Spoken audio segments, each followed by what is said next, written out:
So, good morning, ma'am. Good morning, classmates. I am Eva May Dalmo from BPT Vited ET student together with my co-committee, Rosemary Ferrer, Lady Lynn Ramos, and Adrian Ramos. So, once again, good morning. Our topic is all about Azure model. So, before we start, let me remind you first that we have activities and assessment later on. So, please take down note so let's proceed to the topic. So, introduction. The Azure model was developed by Heinrich and Molinda in 1999.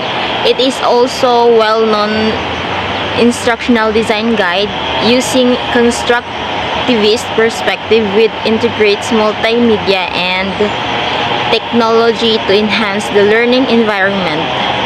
So, by Patrick Lee, February 2006. So, according to Smaldino, Lowther, and Russell 2008, the Azure model is an instructional system or guideline that teachers can use to develop lesson plans which integrates the use of technology and the media. So, the Azure model places the focus on the learner and the overall outcome to accomplish learning objectives. So, the Azure model is an enriched evolution of the ADDIE or ADDIE general mode. Although the Azure has 6 steps which do not exactly correspond to ADDIE's 5, Azure has also presents design phases. So, and shares with it. So, the two main features, the initial focus on analysis and the cyclic structure. So, next slide. An overall of Azure model. So, to become skilled in today's classroom, it is crucial to know when to use a wide range of instructional strategies and passive interactive media. So, according to Heinrich and Smaldino in 2002, the use of media technologies effectively and systematic plan for their use is necessary. So, therefore, the Azure model was suggested, which identifies 6 major steps in instructional planning process. So, next, the meaning of Azure model. So, the Azure model is procedural guide for planning and delivering instructions and integrates technology and media into the teaching process. So, according to Heinrich, Molinda, and Russell, in 1993, the peculiar feature of this model is that it is focused on planning and conducting instruction that incorporates media. So, its main perspective is on how to integrate media or any kind of media into instruction in a method capable of producing the desired learning outcomes. So, developed by Robert Heinrich and Michael Molinda decades ago. So, the Azure model gained popularity because of its use in a popular text for educators. So, next, steps of Azure model. This model encompasses 6 major steps in an instructional planning process. So, first, analyze learners. Second, S stands for state, goals, and objectives. S stands for select methods and media. U stands for utilize media and technology. And then R stands for require learning participation. And lastly, E stands for evaluate and revise the blended learning strategy. So, what are these? So first is analyze learners. It is to identify your learners' expectations, goals, preferences, and needs so that you can create a blended learning strategy that offers them real-world benefits.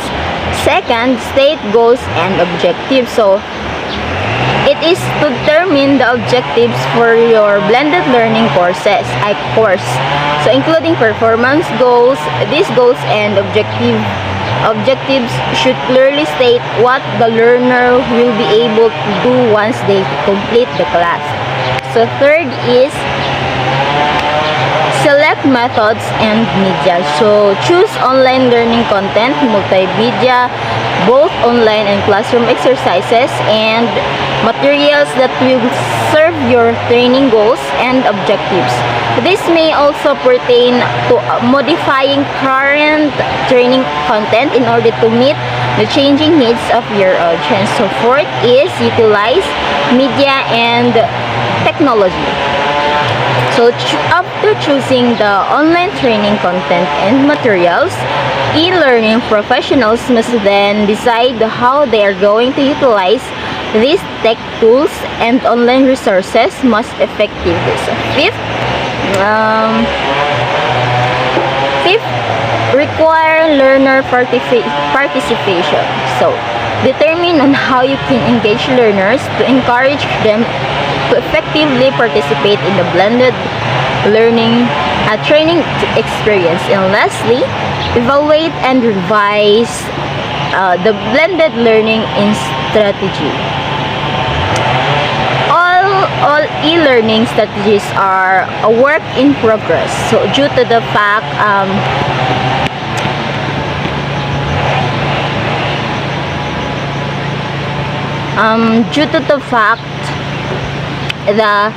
that technology and e-learning need are always evolving. Thus, the final step in the Assure model is to evaluate and revise your blended learning strategy to ensure that it is as beneficial as possible. Good morning, everyone. So I am Laylin F. Ramos for the next reporter. I will discuss the 6 major steps of Assure model. The first one we have analyze learners' general characteristics. Learner analysis is the process of identifying who your audience is. Because as we know, every class having a diversity like the age, ethnic, age level, and yung how they understand the subject or the lesson. We have a different aspect of every individual, like for example, ako visual and the other learners is hearing siya, yung ganon.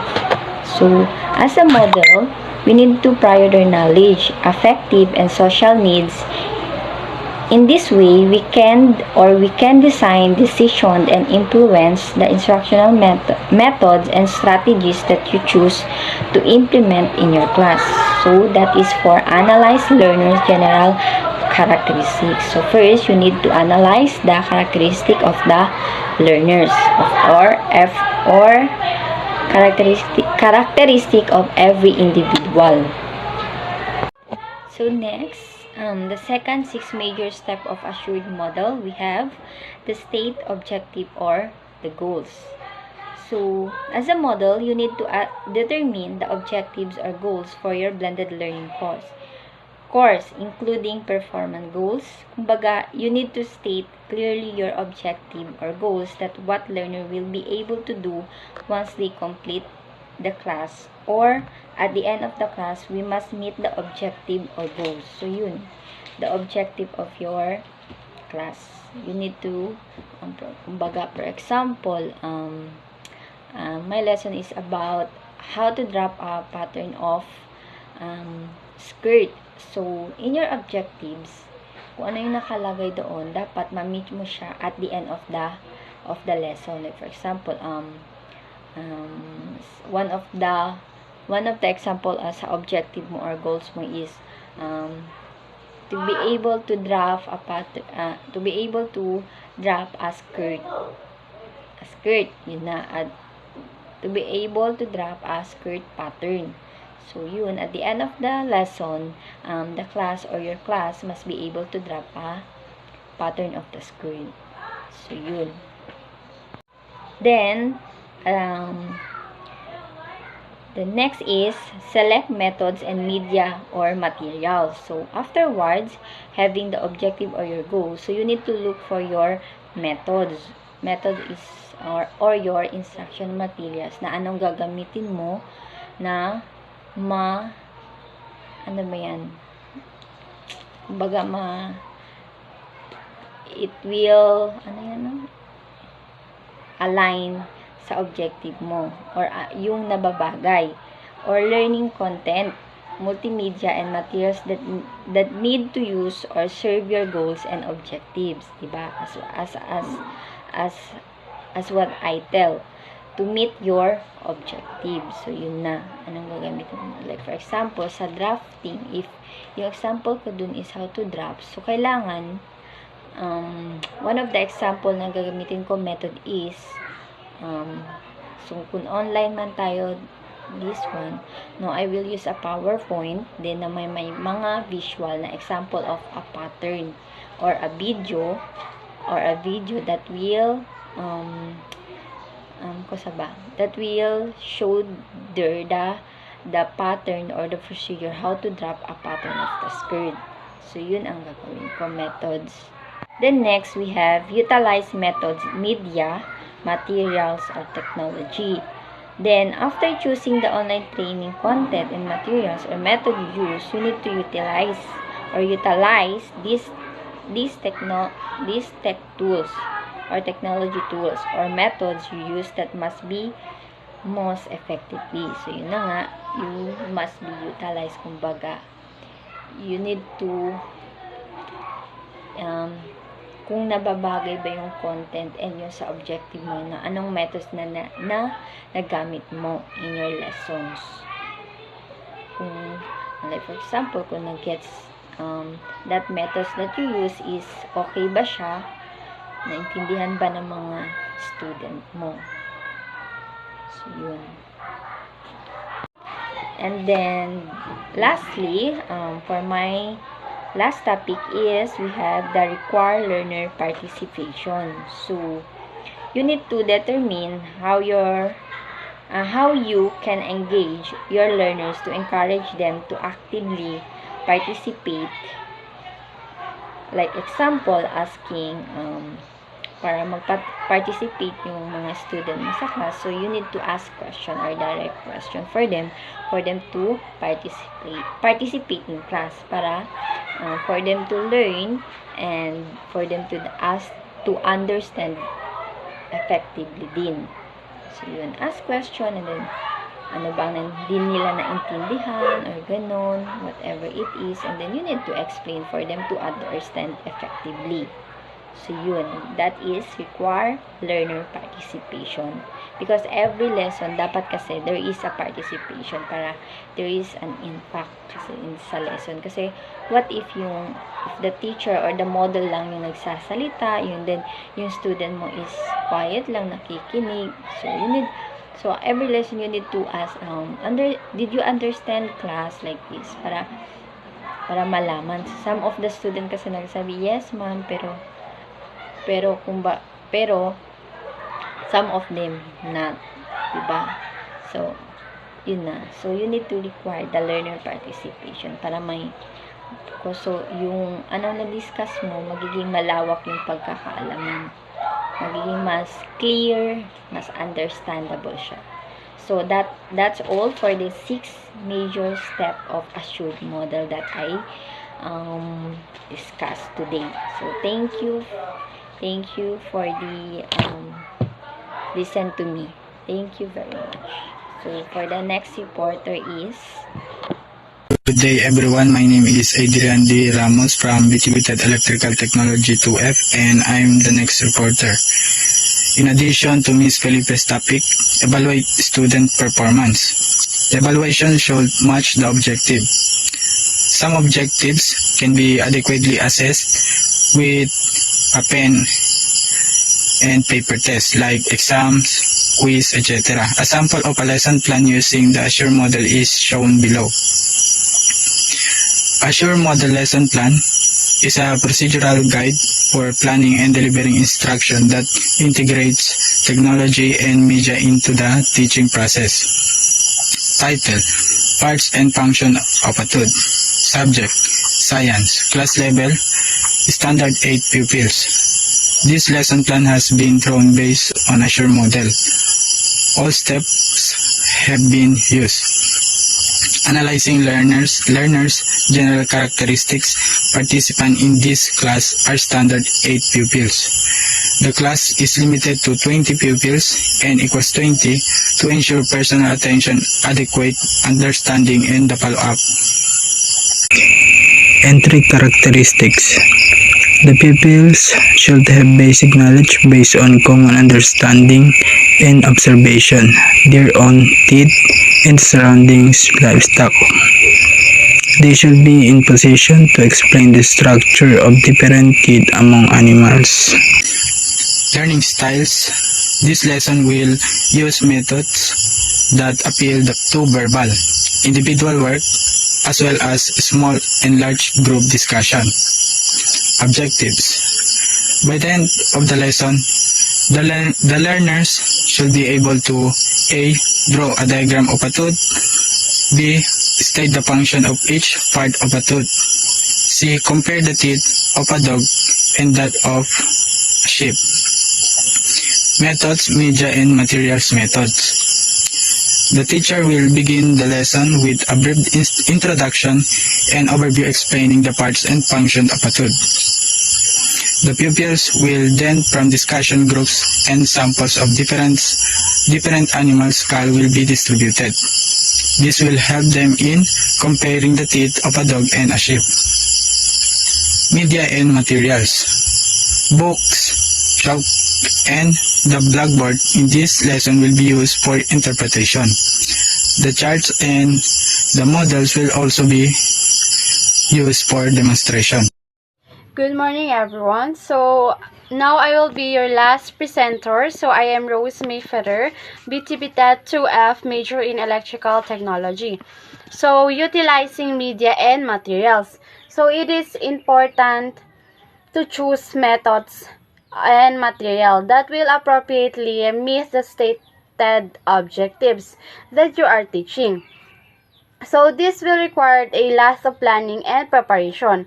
Materials must be sourced ahead of time and must be relevant and functional. So existing media resources can also be used to engage students and facilitate active learning strategies which promote deeper learning.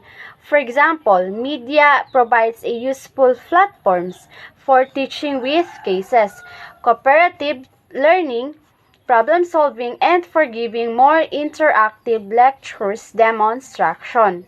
So next, preview the materials. So preview your text and other study. You can read and listen to the material several times before you go to the lessons. This can be done without a teacher. So next is prepare the materials. So you need such as instructional materials, handouts, and assessment. It is important to provide students with clear, concise, step-by-step direction for every aspect of the activity. So prepare the environment. Prepared environment is one where a community of children learn social and academic skills while developing into independent beings.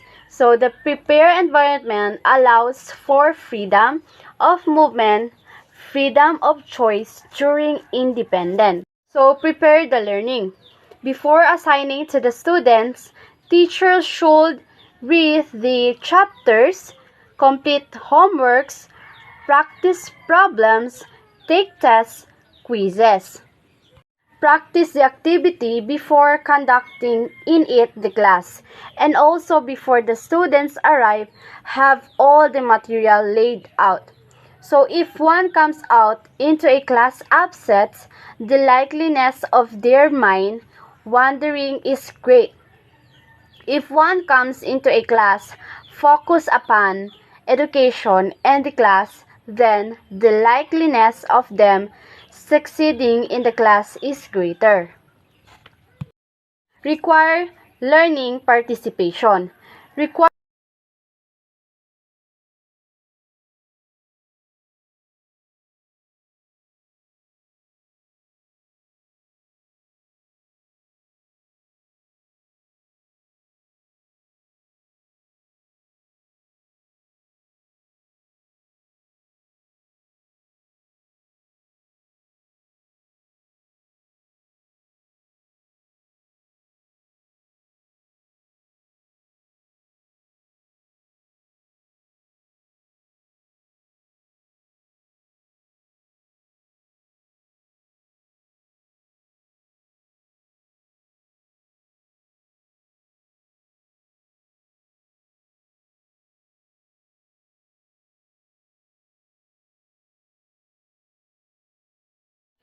evaluate and revise.